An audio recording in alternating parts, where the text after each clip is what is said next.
Acts chapter 25. 3 days after arriving in the province, Festus went up from Caesarea to Jerusalem, where the chief priests and Jewish leaders appeared before him and presented the charges against Paul.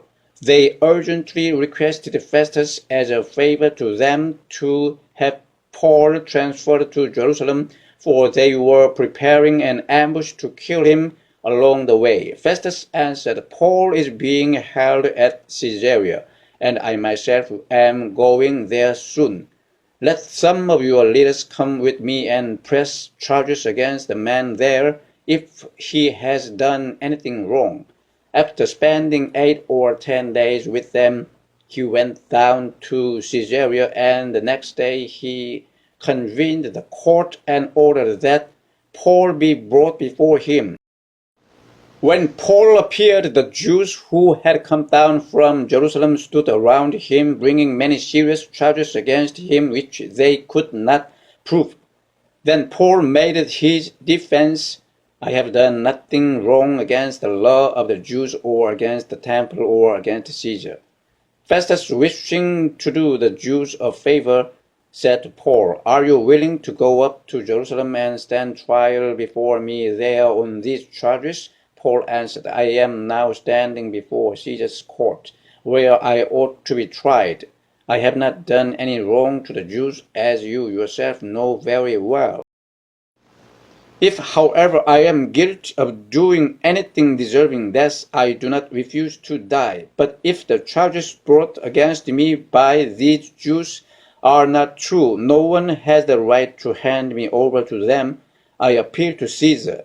After Festus had conferred with his council, he declared, You have appealed to Caesar you will go.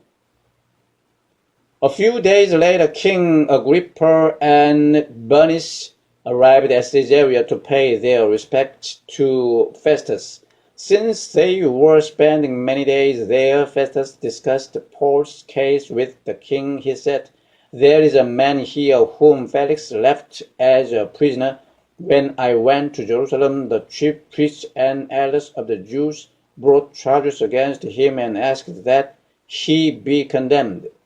I told them that it is not the Roman custom to hand over any man before he has faced his accusers and has had an opportunity to defend himself against their charges. When they came here with me, I did not delay the case, but convened the court the next day and ordered the man to be brought in. When his accusers got up to speak, they did not charge him with any of the crimes I had expected. Instead, they had some points of dispute with him about their own religion and about a dead man named Jesus who Paul claimed was alive. I was at a loss how to investigate such matters.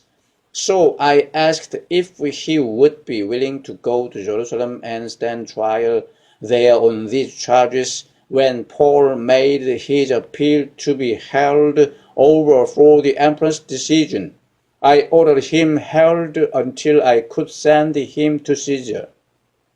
Then Agrippa said to Festus, I would like to hear this man myself. He replied, Tomorrow you will hear him.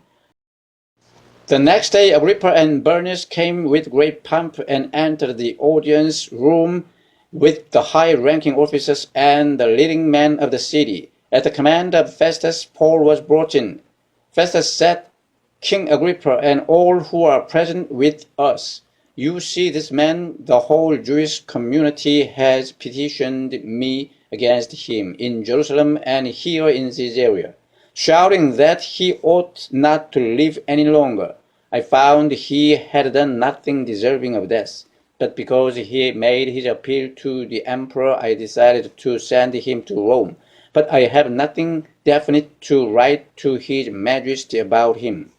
Therefore, I have brought him before all of you, and especially before you, King Agrippa, so that as a result of this investigation, I may have something to write.